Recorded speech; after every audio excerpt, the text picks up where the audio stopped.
Very interesting draft, to say the least, for the Detroit Lions. I went to bed like a majority of the fan base last night, scratching my head, wondering why Lions would trade back from number 6 when you have a couple of pretty good defensive prospects available at number 6 to number 12 to take a running back, and then at 18 to take an off-ball linebacker. You're hearing all these reports from the media saying off-ball linebackers don't go early in the top 20, running backs don't go early in the top 20. Why in the hell would the Detroit Lions do all these moves? Why? Brad Holmes seems to be making smart move after smart move, and then he comes out in the NFL first round of the NFL draft when the Lions have 2 first rounders and take 2 players that weren't even projected to us to go in the first round. What are we doing? And then I go to bed, I sleep on it, I wake up in the morning, look at all their highlights, looking at all their information, looking at how these players are going to impact the Detroit Lions, and the more and more I'm starting to get behind it, the more and more I'm starting to feel good about it. So let's dive right into the Detroit Lions draft picks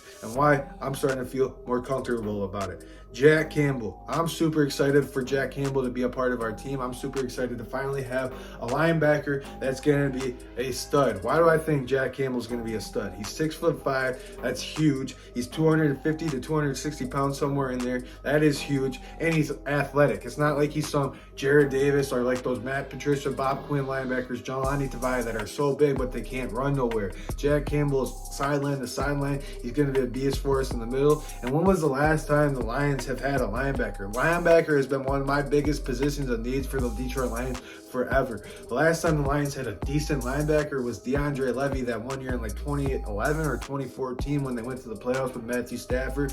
But DeAndre Levy and that defense was really good, and DeAndre Levy was always getting banged up. Now we got kind of like a decent linebacker corp, and I'm finally getting behind the Lions having a defensive or a linebacking core.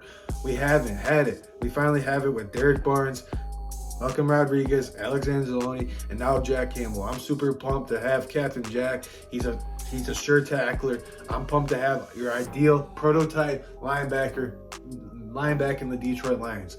And I know we could have got him in the second round. We probably could have got him in the third. Well, I don't even know if we could have got him in the second round. So I don't want to hear that argument. I don't want to hear, oh, they reached on these players. You don't know that, because if you look up all these mock drafts leading up to the draft, besides the quarterbacks going early and besides Tyree Wilson, Jalen Carter, and Will Anderson, from picks 7 to the third round, 7 to 100, I want to say, all the prospects were ranging. Some Miles Murphy was going at number 7. Now he's at the end of the second round. Brian Brisset was supposed to go number 6 to the Detroit Lions early in the mock draft. So all these players were fluctuating through the mock draft boards. So you don't want to say that the Detroit Lions are reaching on players. You don't want to say that, because according to their draft board, according to their meetings, according to the way they had them evaluated, these players were dead nose far ahead of majority of the players that were left on the board. So I'm not going to question Brad Holmes. I'm not going to question the scouting department. I'm not going to question all these guys,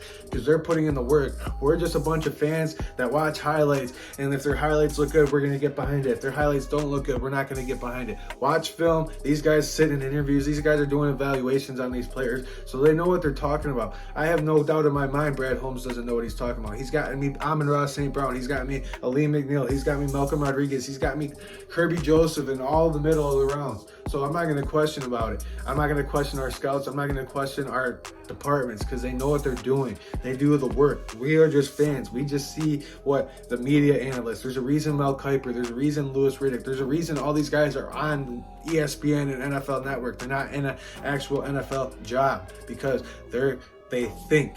If Mel Kiper was that good, he'd be a GM. If Daniel Jeremiah was that good, he'd be a GM, but they're not. So let's take it, what they say, with a grain of salt. Now let's get into Jahmyr Gibbs. Jahmyr Gibbs.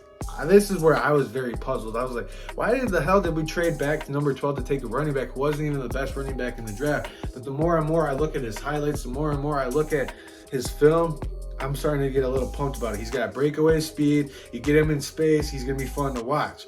Now, does this mean DeAndre Swift is off our team? Who knows? I think you're starting to see we might get a trade request, or we might DeAndre Swift might ask for a trade, or if we keep DeAndre Swift, Jahmyr Gibbs, and David Montgomery, that's got a three-headed goat in the backfield, a three-headed monster. I wouldn't be mad about it. The more running backs to have, the more the more the merrier, because like we saw last year, Swift was getting hurt, then you had just Jamal Williams. If David Montgomery goes down, then we got Jahmyr Gibbs. If Jahmyr Gibbs goes down, then we got Montgomery, then we got Swift. The more the merrier for me. So yeah, last night I went to bed scratching my head. Now that I wake up, I'm starting to get behind these draft picks. Let me know what you guys think in the comments down below.